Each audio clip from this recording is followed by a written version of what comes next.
ክርስቲና ጳውሎስ የልደታ ካቶሊክ ካቴድራል 9ኛ ክፍል ተማሪ ስትሆን ከልጅነቷ ጀምሮ ለሳይንስ የተለየ ቦታ እንዳላት ትናገራለች። ትምህርቷን ስትከታተል ያገኘችውን መሰረታዊ ዕውቀት መሬት በማውረድ አሁን ላይ ፍላጎቷን እውን በማድረግ የሳይበር ሴኩሪቲ ሶፍትዌር ሲስተም ለመስራት በቅታለች። ከህፃንነት ጀምሮ ሳይንስ ላይ በጣም ኢንተረስትድ ነበርኩኝ። ከዛ በኋላ ግን ትምህርት ቤት ውስጥ አሁን የተለያዩ ድርሽ ሊኖሩ ይችላሉ። አሁን ትምህርት ቤት ውስጥ ክበባቶች አሉ። ከነዛ ክበባቶች ውስጥ በጣም ነው የምሳተፈው። በተለይ ደግሞ ኢንፎርሜሽን ኮሚኒኬሽን ቴክኖሎጂ ክለብ ላይ በጣም ነው የምሳተፈው። ፍላጎቷን እውን ለማድረግ በትምህርት ቤቷ በሚገኝ የኢንፎርሜሽን ቴክኖሎጂ ክለብ ጭምር በመሳተፍ ክህሎቷን ማሳደግ መቻሏን የምትገልጸው ክርስቲና ከተደጋጋሚ ሙከራ በኋላ የፈጠራ ስራዋን እውን በማድረግ በ10ኛው ከተማ አቀፍ የተማሪዎችና የመምህራን የሳይንስ ፈጠራ ስራው ደሪ ስራዋን ለይታ አቅርባለች። ዘመኑ የቴክኖሎጂ ተወዳዳሪነት የሚታይበት በመሆኑ ከግለሰብ እስከ ተቋማት የመረጃ ደህንነት ስጋት በመኖሩ የሳይበር ሴኩሪቲ ላይ በማተኮር የመረጃ ደህንነትን ለማስጠበቅ የሚረዳ ሶፍትዌር ማበልጸጓን ነው የምትገልጸው። ይሄ የፈጠራ ስራ ደግሞ ምንድነው? ፋይል ኢንክሪፕሽን እና ዲክሪፕሽን ሲስተም። ይሄ ምን ማለት ነው? መረጃዎቻችን ማንኛውም አይነት መረጃ ስዕል ሊሆን ይችላል፣ ቪዲዮ ሊሆን ይችላል፣ ኦዲዮ ፋይሎች ሊሆን ይችላሉ። እነዚህ መረጃዎች በመንፈልገው የተለያዩ አልጎሪዝሞች አሉ ለእንደዚህ አይነት ነገሮች የሚውሉ በመንፈልገው አልጎሪዝም ኢንክሪፕት አድርገን ሌላ ሰው እንዳያነባው አድርገን የምንጠብቅበት ሶፍትዌር ሲስተም። በዚህ ዘመን ላይ ደግሞ ምን አይነት ነገሮች አሉ? መረጃዎቻችን በቀላሉ እየወጡ ነው። የተለያዩ መረጃዎች እየተገኙ ነው። የተለያዩ መንግስት ተቋማትም ሊሆን ይችላል የተለያዩ ነገሮች እየተመዘበሩ ነው። ሃኪንግ በጣም እየተስፋፋ ነው። በትምህርት ቤት ውስጥ አሁን ከራሳችን አንፃር ልንተገብር የምንችለው ፈተናዎች ይሰረቃሉ።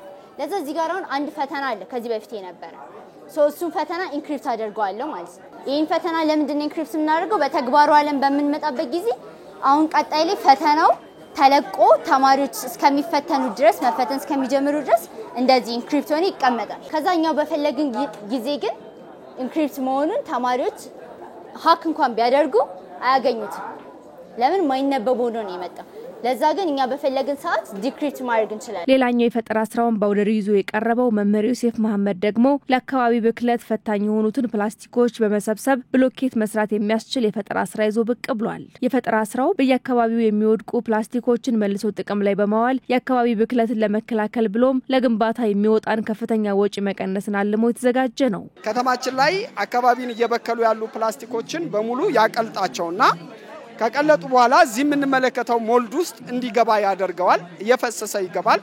ከዛ ይህ ሞልድ በሃይድሮሊክ ሲስተም አማካይነት ይጫንና እንደዚህ አይነት ሸካራነት ያለው ጂፕሰም የሚቀበል እና ቀለምን የሚቀበል በጣም ጠንካራ የሆነ ተገጣጣሚ ብሎኬት ሰርቶልናል ማለት ነው። ብዙ ጊዜ ሃይላንዶችን በመገጣጠም ቤቶችን ለመስራት ተሞክሯል። ይሄኛው ግን ፕላስቲክን ወደ ብሎኬትነት የመቀየር ቴክኖሎጂ ነው። ፈጠራ የራስ አቅምን በመጠቀም ከዲዛይን ጀምሮ ውጤቱ እስኪመጣ ተጨንቆ መስራትን የሚጠይቅ መሆኑን የሚገልጸው መምህር ዮሴፍ ፈጠራቸውን የሚያቀርቡ መምህራንና ተማሪዎች ያምሯቸውን ውጤት የሚያሳዩበት ሊሆን ይገባል ብሏል። ፈጠራ ነው ያምሮ ስራ ነው ልንለው ምንችለው ከወዳደቀ ነገር ራሳችን ፎርም አድርገ ነው ራሳችን ቀርጸ ነው ይዘነው ብንቀርብ ትክክለኛ የፈጠራ ስራ ይሆናል። ሳሙኤል ጥላሁንና ጓደኞቹ በቡድን የ12ኛ ክፍል ሀገር አቀፍ መልቀቂያ ፈተና ላይ የሚታየውን የውጤት መቀነስን ለመቅረፍ የሚረዳ የአርቲፊሻል ኢንተለጀንስ ቴክኖሎጂን ማበልጸጋቸውን ይገልጻሉ። የበለጸገው የኤአይ ቴክኖሎጂ የማትሪክ ፈተናን ትኩረት ያደረገ ሲሆን ተማሪዎች ጥናታቸውን እንዲያከናውኑና የፈተና መለማመጃዎችን በተደጋጋሚ መስራት እንዲችሉ የሚረዳ ነው ተብሏል። የኤአይ ቴክኖሎጂን መሰረት ያደረገው የፈጠራ ስራው በ2016 ዓ.ም የብስራተ ገብርኤል የ12ኛ ክፍል ተማሪዎች ላይ ተግባራዊ ተደርጎ ውጤት እንደታየበትም ተገልጿል። አሁን ChatGPT አንድ ሾርት ኖት ጀነሬት አድርግልኝ ብንለው በተሻለ መጠን ሰመራይዝ ማድረግ ይሞክራል። የኛ ኤአይ ግን ምንድነው የሚለየው?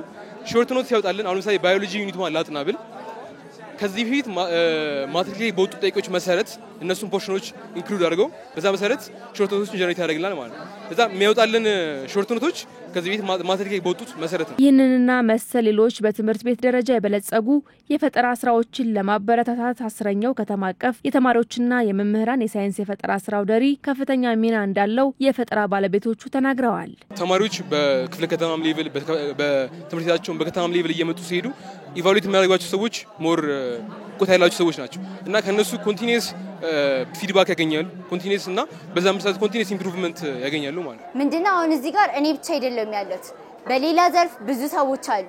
ከነሱ የተለያዩ ዕውቀቶችን ማግኘት ይችላል ከዛ በተጨማሪ ደግሞ ከዳኞችም ሊሆን ይችላል ከተማሪዎችም ሊሆን ይችላል ከመምህራን ብዙ ገንቢ ሆኑ ከዛ ደግሞ ጠቃሚ ሆኑ ይሄንን ብታደርጊ ጥሩ ነው የሚባሉ አስተያየቶች አገኛለሁ ማንኛውም ሰው የአእምሮ ውጤቱን ይዞ ሲመጣ የሰራቸውን የፈጠራ ሐሳቦች ማቅረብ የሚችልበት እጅግ በጣም ጥሩ የሆነ ፕሮግራም ነው በፈጠራ ስራ የተካነ ትጉህ ትውልድ ለሀገር ብልጽግና በሚል መሪ ሐሳብ የተዘጋጀው 10ኛው ከተማ አቀፍ የተማሪዎችና የመምህራን የሳይንስ ፈጠራ ስራ አውደ ርዕይ አሸናፊዎችን በማበረታታት በነገው ዕለት ይጠናቀቃል